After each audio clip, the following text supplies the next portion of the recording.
گاؤں کے ایک مصروف بازار میں ایک چھوٹی سی بچی اپنے والد کے ساتھ چل رہی تھی۔ اس کے ہاتھ میں سکوں کی ایک چھوٹی تھیلی تھی۔ آج پہلی بار وہ خود اپنی چیزیں خریدنے جا رہی تھی۔ والد نے اسے نصیحت کی، بیٹی، جو ضرورت ہو وہ خریدنا، مگر ہمیشہ سچائی کے ساتھ۔ یاد رکھو، اللہ دیکھ رہا ہے، چاہے کوئی اور نہ دیکھے۔ بچی نے اس بات میں سر ہلایا اور کھجور بیچنے والے کے پاس جا پہنچی۔ دکاندار نے مسکرا کر اسے کھجوروں کی ایک تھیلی تھما دی۔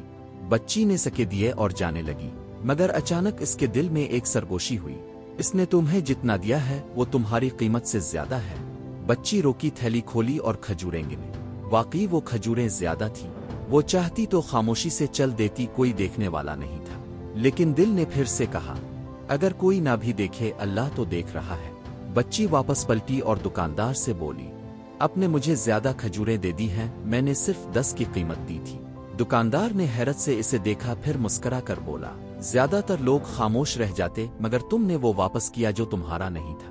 اللہ تمہیں تمہاری سچائی کا اجر دے۔ رات کو والد نے بیٹی کو گلے سے لگایا اور کہا، بیٹی، یہ جو سرگوشی تم نے سنی ہے تمہارا ضمیر ہے۔ جب بھی تم سچائی کا راستہ چنتی ہو یہ اور مضبوط ہوتا ہے۔ سچائی یہ ہے کہ انسان اس وقت بھی ایماندار رہے جب کوئی دیکھ نہ رہا ہو، کیونکہ اللہ ہمیشہ ہمارے دلوں کا حال جانتا ہے۔